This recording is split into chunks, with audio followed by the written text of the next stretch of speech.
प्रामुख्याने महाराष्ट्रातील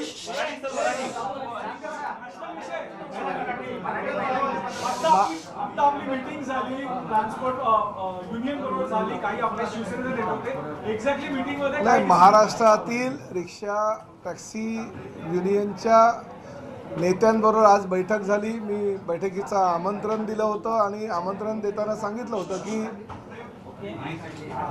जे रिक्षा चालक आहे, टॅक्सी चालक आहे, त्यांना मराठी अनिवार्य आहे, ही राज्य शासनाची भूमिका आहे आणि त्या भूमिकेशी तुम्ही सहमत आहात का? तर त्यांनी प्रत्येकाने सांगितलं की ह्या भूमिकेशी आम्ही सहमत आहोत, परंतु काही त्यांच्या मागण्या होत्या. काही जे नेते मंडळी आहेत त्यांनी मराठी जुजबी म्हणजे कशा प्रकारचं मराठी तुम्हाला अपेक्षित आहे ते विचारलं. तर मी त्यांना सांगितलं की जो नियमामध्ये शब्दप्रयोग आहे की जुजबी आलं पाहिजे, म्हणजे प्रवासी मागे बसल्यानंतर त्याला कुठे जायचं आहे, काय सेवा हवी आहे, त्याला पैसे किती झाले, ह्या ज्या जुजबी गोष्टी असतात त्या रिक्षा चालकाला किंवा टॅक्सी चालकाला किंवा आता भविष्यामध्ये तर आम्ही ओला, उबेर, रॅपिडो प्रवासी ज्या गाड्या आहेत त्यांचा पण समावेश यामध्ये करणार आहोत. तर काही लोकांनी 6 महिन्याची मुदत मागितली, काही लोकांनी 1 वर्षाची मुदत मागितली, काही लोकांनी 3 महिन्याची मुदत मागितली. वेगवेगळ्या संघटना होत्या आणि वेगवेगळ्या संघटनांच्या माध्यमातून आता चर्चा झाली, सकारात्मक चर्चा झाली. मला अभिमान ह्या गोष्टीचा आहे की परिवहन मंत्री म्हणून प्रताप सरनाईकनी ही भूमिका घेतलेली आहे की महाराष्ट्रामध्ये जर तुम्हाला व्यवसाय करायचा असेल, तुम्हाला जर रिक्षा टॅक्सी चालवायची असेल तर तुम्हाला मराठी अनिवार्य आहे, मराठी येणं बंधनकारक आहे, जुजबी मराठी तुम्हाला यायलाच हवं. ह्या भूमिकेशी सगळ्यांनी सहमती दर्शवली. आता प्रश्न असा आहे की त्यांनी ह्याही गोष्टीशी पूर्तता करायचं सांगितलेलं आहे की आम्ही आमच्या रिक्षा संघटनांचे काही कार्यालय आहेत त्या ठिकाणी मराठी शिकवणी घेऊ. शशांक रावांनी सांगितलं जवळजवळ आमचे काही गोरेगावचं एक आमचं कार्यालय त्या ठिकाणी 70 ते 80 एका वेळेस रिक्षा चालक बसू शकतील, टॅक्सी चालक बसू शकतील, आम्ही त्यांच्यासाठी ट्युशन्स घेऊ. काही लोकांनी सांगितलं आम्ही आमच्या कार्यालयामध्ये घेऊ, काही लोकांनी सांगितलं आम्ही हॉल त्यासाठी भाड्यानं घेऊ. म्हणजे हाजी अराफत शेख किंवा बाकीचे जे काही हे नेते मंडळी आलेले प्रत्येकाने प्रत्येकाची भूमिका स्पष्ट केली आणि भूमिका स्पष्ट करताना त्यांचं असं म्हणणं होतं की आमच्या रोजीरोटीवर कुठेही पाय आला नाही पाहिजे, रोजीरोटी कुठेही बंद झाली नाही पाहिजे आणि त्या पद्धतीची जर तुमची भूमिका असेल तर ते आम्हाला मान्य आहे. आणि आम्हीही त्यांना सांगितलं की शेवटी हे राज्य शासन आहे, देशातलं प्रगत राज्य म्हणून परिचित आहे. मुख्यमंत्री आणि दोन्ही उपमुख्यमंत्री अतिशय चांगल्या प्रकारचं काम करत असताना रोजगार निर्मिती हे आमचा पहिलं उद्देश आहे आणि त्या माध्यमातून देशामध्ये रोजगार निर्मितीचं पहिलं राज्य करण्याचा आमचा मानस आहे. त्यामुळे ह्या कारणांमुळे तर आम्ही कुठल्याही परिस्थितीमध्ये कोणाचा रोजगार बुडणार नाही याची आम्ही दक्षता घेऊ. परंतु शेवटी तुम्ही जर असं म्हणाल की नाही आम्ही महाराष्ट्रात राहू, व्यवसाय करू, आम्ही रिक्षा चालू, आम्ही टॅक्सी चालू, परंतु आम्ही कुठल्याही परिस्थितीमध्ये हिंदीमध्येच बोलणार, मराठी बोलणार नाही, हे चालणार नाही.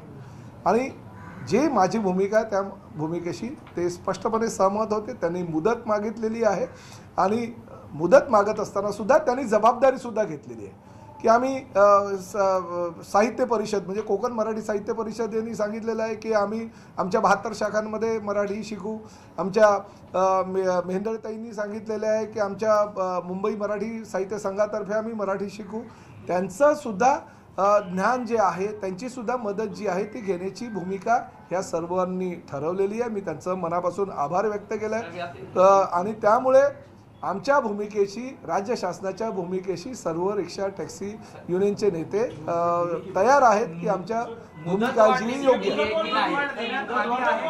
त्यांनी मुदत मागितलेली आहे, परंतु शेवटी मुदत मागितलेली आहे. उद्या आमचं आता RTOच्या अधिकाऱ्यांची मी बैठक केली, कारण मला कळलं पाहिजे ना, शेवटी त्यांनी मुदत वाढवली. आपल्याला हे राजकीय काही घोषणा आहे आणि त्यामुळे आपण आता त्यांना म्हणजे त्यांचं समाधान करण्यासाठी त्यांना मुदत वाढ वगैरे द्यायची अशी भूमिका बिलकुल नाही. मी आता त्यांना शब्द काही दिलेला नाही आहे. उद्या RTOच्या सगळ्या 59 RTOची मी बैठक बोलवलेली आहे सकाळी 10:30 वाजता आणि त्या बैठकीमध्ये ह्या बाबतीतला आम्ही निर्णय घेऊ.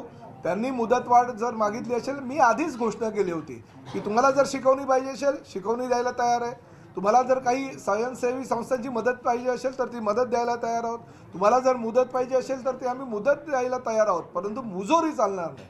आम्ही व्यवसाय करू, धंदा करू, परंतु आम्ही मराठी बोलणार नाही, ही जर भाषा तुमची असेल तर ती भाषा परिवहन मंत्री म्हणून मी सहन करणार नाही. आता मुदतवाढ दिली त्यांना आहे. त्यांची आता भूमिका मुदतवाढ जी आहे आता मुदतवाढ दिलेली नाही, परंतु त्यांना मी सांगितलेलं आहे की सकारात्मक आम्ही भूमिका घेऊ.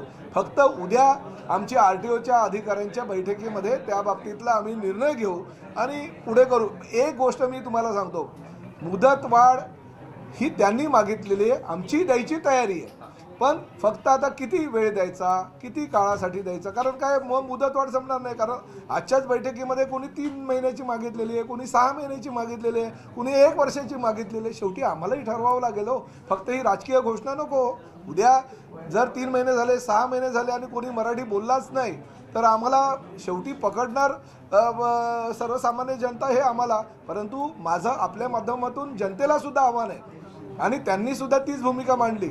जर ड्रायव्हर आणि म्हणजे टॅक्सी ड्रायव्हर किंवा रिक्षा ड्रायव्हर हा हिंदी आहे, हिंदी भाषिकच आहे असं समजून प्रवाशांनी सुद्धा त्यांच्याबरोबर हिंदीमध्ये संवाद साधणं योग्य नाही. जबाबदारी प्रवाशांची सुद्धा आहे. प्रवाशांनी सुद्धा त्यांच्याबरोबर मराठीमध्ये संवाद जर साधला तर 70% काम इकडेच आमचं संपेल. 15 ऑगस्टपर्यंत त्यांना मुदतवाढ देण्याचा निर्णय आहे का? 6 महिन्याचा किंवा 3 महिन्याचा काही कालावधी देण्याची सरकारची भूमिका आहे? नाही, आम्ही वेळ देऊ, योग्य ती वेळ देऊ. ह्या बाबतीतला निर्णय उद्या मी घेईल. परंतु शेवटी काही आता बघा, मी मीरा भाईंदरच्या लोकप्रतिनिधींनी पत्र दिलं होतं आणि त्या पत्राच्या अनुषंगानं मी माहिती घेतली. मीरा भाईंदरला रिक्षा परमिट तपासणी 3066 झालेली आहे. म्हणजे 1 महिन्यापासून आम्ही ही मोहीम केली तर 3066 रिक्षा परमिट तपासणी आम्ही केलेली आहे. मराठी ज्ञान नसलेले त्यामध्ये 499 आम्हाला हे चालक मालक आढळलेले आहेत आणि मराठी ज्ञान असलेले 2567 आहे. म्हणजे 16.27% आजपर्यंतचा जो रिपोर्ट आहे त्याच्यामध्ये मराठी ज्ञान नसलेले रिक्षा चालक मालक आहे. म्हणजे आम्हाला हे कळलं आहे की आता बाबा एवढ्या संख्येपैकी एवढी जी पर्सेंटेज आहे ती लोक हिंदी भाषिक, म्हणजे शासनाला सुद्धा त्यांची भूमिका ठरवत असताना ह्या गोष्टींचा सरासर विचार करावा लागेल. मीरा भाईंदरला हिंदी भाषिक जास्त आहे, त्या ठिकाणी पर्सेंटेज आहे. ठाण्याला हिंदी भाषिक कमी आहे, कल्याण डोंबिवलीला हिंदी भाषिक कमी आहे, मुंबईला काही क्षेत्रामध्ये हिंदी भाषिक जास्त आहे तर काही ठिकाणी कमी आहे. आम्हाला हे सगळं नॉलेज जे आहे आमच्या RTOच्या अधिकाऱ्यांच्या माध्यमातून उद्या मिळेल आणि त्यासाठी आम्ही ती उद्याची बैठक लावू. नाही, बघा, मुदतवाढ काही लोकांनी 3 महिन्याची मागितली आहे, काही लोकांनी 6 महिन्याची मागितली आहे, काही लोकांनी 1 वर्षाची मागितली. आता किती मुदतवाढ द्यायची हा आता आम्ही उद्या निर्णय घेऊ. शेवटी मुदतवाढ दिल्यानंतर त्या मुदतीच्या कालावधीमध्ये ते झालंही पाहिजे ना. फक्त बैठक घ्यायची आणि मुदत मागायची, पण काही त्यातनं शक्य जर होणार नसेल तर ते नाही. आता शेवटी ही काय राजकीय घोषणा नाही. महाराष्ट्रामध्ये आणि मराठी भाषेमध्ये मराठी भाषेचा प्रचार आणि प्रसार व्हावा ही राज्य शासनाची भूमिका आहे. परिवहन मंत्री म्हणून माझी भूमिका आहे आणि मला आनंद ह्याच गोष्टीचा आहे की प्रत्येकाने परिवहन मंत्री म्हणून माझी जी भूमिका आहे ती मान्य केलेली आहे की मराठीमध्ये व्यवहार होणं गरजेचं आहे. फक्त ते जुजवी मराठी असलं पाहिजे. म्हणजे महाराष्ट्रामध्ये जर व्यवसाय करायचा असेल तर मराठी अनिवार्य आहे. ही जी माझी भूमिका आहे त्या भूमिकेशी सगळे जी नेते मंडळी आता आलेली ती सहमत आहे. मुदतवाढ निर्णय नेमका कधी होणार आहे आणि कुठल्या उद्या ह्या संदर्भात मी बैठक घेतोय आणि त्या बैठकीनंतर निर्णय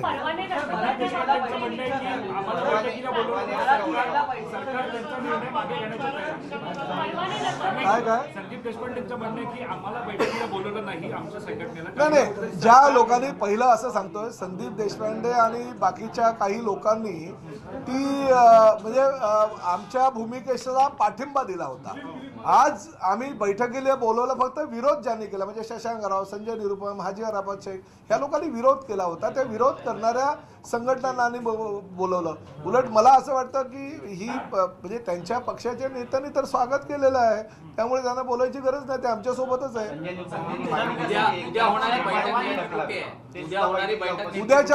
उद्या आमच्या परिवहन भवनमध्ये ही बैठक आहे. उद्याच्या बैठकीमध्ये त्या बाबतीतला आम्ही निर्णय घेऊ.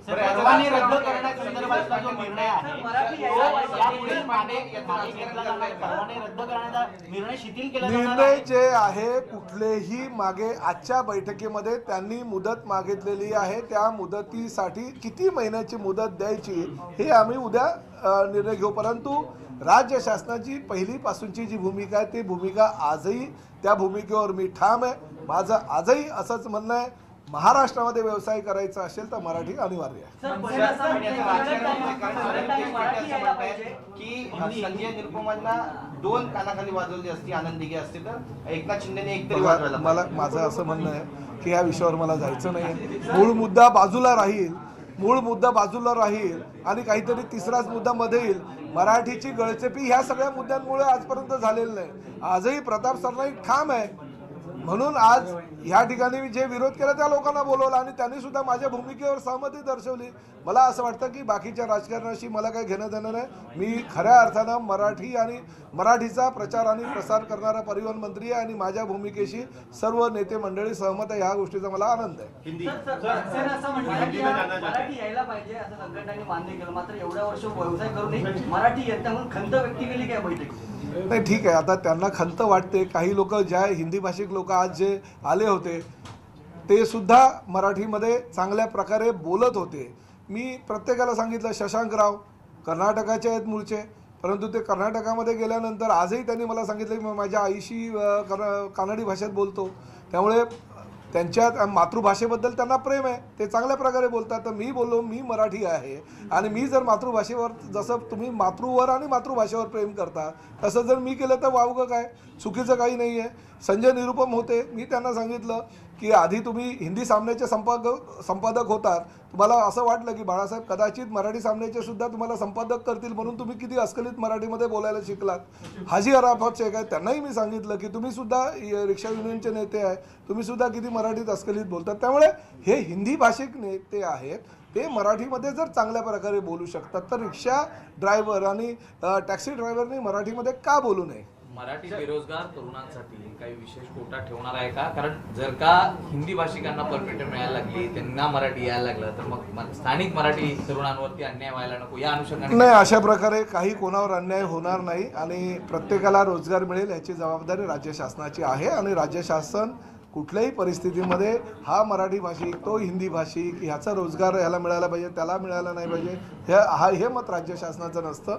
ज्याला रोजगाराची गरज आहे त्याला राज्य शासन पुढाकार घेऊन रोजगार मिळवून देण्याचा प्रयत्न करतं.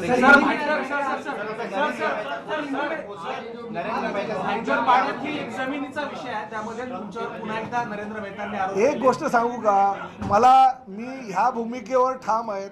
आता हा मुद्दा नरेंद्र मेहतानीच घेतलाय ना आणि त्यांनीच पत्र दिलं, त्याच पत्राच्या आधारे हे सगळी आमचा म्हणजे जे मीरा भाईंदरला रिक्षा परमिट तपासणीची जी मोहीम आहे त्यांच्याच पत्रानुसार चालू केलं. त्यांनी दिलं पत्र आणि त्यानुसार ती मोहीम चालू केली. त्यामुळे कुठला तरी मुद्दा डायव्हर्ट करण्यासाठी जर कोणी काही करत असेल ना, मी अशा लोकांना भीक घालत नाही. आणि मी स्पष्टपणे सांगतो, बऱ्याच लोकांना असं वाटत होतं हे पुढे जाणार, हे मागे फिरणार, हे आता काय मराठीचा मुद्दा सोडून देणार. प्रताप सरनाईक ठाम आहे या भूमिकेवर. कुठल्याही परिस्थितीमध्ये महाराष्ट्रामध्ये जर व्यवसाय करायचा असेल, तुम्हाला जर काम करायचं असेल तर मराठी अनिवार्य आहे, मराठी यायलाच पाहिजे.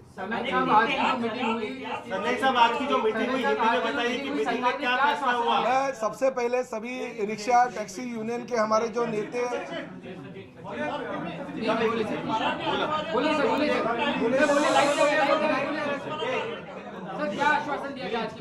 मैं सभी हमारे रिक्शा टैक्सी संगठनों के जो प्रतिनिधि हैं उनका दिल से स्वागत करता हूं। हमने जो राज्य शासन के माध्यम से निर्णय लिया कि रिक्शा चलाने वाले, टैक्सी चलाने वाले जो भी लोग हैं, जो भी ड्राइवर है, उनको मराठी आना चाहिए और उस माध्यम से हम कोशिश कर रहे थे। कुछ हमने ड्राइव लिया और ड्राइव में मालूम भी पड़ा कि कितने लोगों को मराठी आता है, कितने लोगों को नहीं आता है। और आज भी जो नेता इस बैठक में थे वो विरोध कर रहे थे और विरोध करते करते कुछ नेताओं ने कहा था हम स्ट्राइक करेंगे, कुछ नेताओं ने कहा था कि हम इसका विरोध करेंगे, रास्ते पे उतरेंगे। मगर आज के बैठक में ये निर्णय लिया गया है और उन्होंने भी ये कहा कि हमें कुछ भी स्ट्राइक नहीं करेंगे, हम कुछ भी आगे नहीं जाएंगे। हमारा यही कहना है कि थोड़ा सा मोहलत हमको चाहिए। अगर महाराष्ट्र में हम काम करते हैं और जुज़बी जो मराठी है, जो प्रवासी और रिक्शा चालक और टैक्सी चालक के बीच में होती है, वो मराठी सीखना चाहिए। ये मत से हम सहमत हैं और इसलिए हमें वक्त चाहिए। अगर आप वक्त दोगे तो हमें भी ऐसा लगता है कि हमारे लोगों को मराठी आना चाहिए और उसके लिए वो खुद ट्यूशन लेने के लिए तैयार है। जैसे हमारे संजय निरुपम जी ने कहा कि हम बैठक लेंगे, हम हमारे कार्यालय में सभी रिक्शा चालकों को, टैक्सी चालकों को मराठी सिखाएंगे। हाजी अरब शेख ने कहा है कि हम वहाँ पे अच्छी तरह से हम हॉल लेंगे, हॉल में मराठी सिखाएंगे। हमारे विक्रम प्रताप सिंह ने कहा कि हम भी सभी रिक्शा चालकों को मराठी सिखाने की कोशिश करेंगे। हमारे शशांक राव ने कहा कि हमारी यूनियन